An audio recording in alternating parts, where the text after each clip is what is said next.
नमस्कार, राधे राधे। आशा करती हूँ कि आप लोग स्वस्थ होंगे और सुरक्षित होंगे। तो माता पिता का ऋण हम कभी नहीं चुका सकते, फिर भी हम बहुत बार ये कह देते हैं कि आप लोगों ने हमारे लिए किया ही क्या है। मेरी आज की कहानी आपका मार्गदर्शन करेगी और अपने माता पिता के संघर्ष के बारे में आप अलग चीज़ सीखेंगे। तो आइए कहानी शुरू करते हैं। एक नौजवान अपने इंटरव्यू के लिए बैठा है। वो 4 राउंड पहले ही पूरे कर चुका है, जिसमें वो अच्छे नंबर ला चुका है। अब 5वां राउंड जो है वो कंपनी के डायरेक्टर के साथ में है। अब उसे बुलाया जाता है। वो उसकी प्रोफाइल देख के डायरेक्टर कहते हैं कि आपकी प्रोफाइल देख के लगता है कि आप बहुत ही होनहार बच्चे हो, तो क्या तुम्हें कभी स्कॉलरशिप नहीं मिली? तो वो लड़का कहता है कि मेरे पिता ने ही मेरी पढ़ाई का खर्चा उठाया, मुझे कभी स्कॉलरशिप नहीं मिली। तो पूछते हैं कि आपके पिता करते क्या हैं? तो वो थोड़ा सा हिचकिचाता है और कहता है कि मेरे पिता लोगों के कपड़े धोते थे। तो डायरेक्टर कहता है क्या मैं आपके हाथ देख सकता हूँ? अब वो हाथ आगे बढ़ाता है और देखते हैं कि वो मुलायम और रेशमी है। तो डायरेक्टर कहते हैं कि क्या आपने अपने पिता की कभी मदद नहीं की?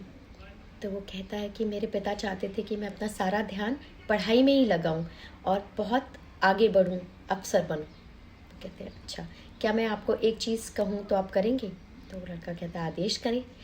तो डायरेक्टर कहते हैं कि आज शाम को आप अपने घर जाएं और अपने पिता के हाथ धोएं और कैसा अनुभव करते हैं वो मुझे कल आके बताएं। अब ये सुनकर तो वो बहुत खुश हो जाता है कि डायरेक्टर ने मुझे कल बुलाया है, मेरी नौकरी पक्की। अब वो ये सारी बात अपने पिता को बताते हैं और कहते हैं कि मैं आपके हाथ धोना चाहता हूँ। पिता मना भी करते हैं, लेकिन वो ज़िद पे करता है कि नहीं, मुझे अनुभव करना है।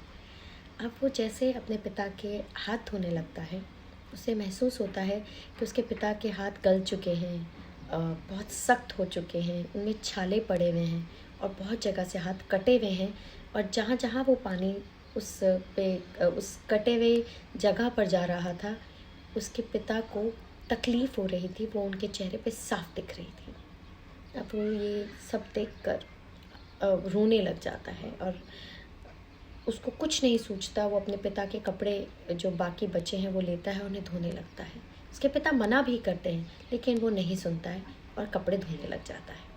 उस शाम वो अपने पिता के साथ बहुत देर तक बातें करता है। सुबह उठ के तैयार होके डायरेक्टर से मिलने जाता है। डायरेक्टर पूछते हैं कि भाई बताओ कैसा रहा अनुभव? उसकी आँख गीली हो जाती है और वो कहता है कि कल शाम मेरे लिए अनुभवों से भरी हुई शाम थी। मैंने सबसे पहली चीज़ ये महसूस की कि मेरे पिता ने कितना संघर्ष किया है मुझे पालने में, बड़ा करने में, मेरी फ़ीस भरने में। तो कोई भी काम छोटा बड़ा नहीं होता। फिर मैंने जब उनका काम किया तब मुझे पता चला कि हर काम में इतना संघर्ष है, इतनी तकलीफ़ है कि हम कह नहीं सकते। फिर उनके साथ मैंने जो वक्त बिताया, जो उन्होंने अपनी बातें बताई, उससे मुझे ऐसा लगा कि मैं कितना कुछ सीख सकता हूँ मेरे पिता के अनुभवों से।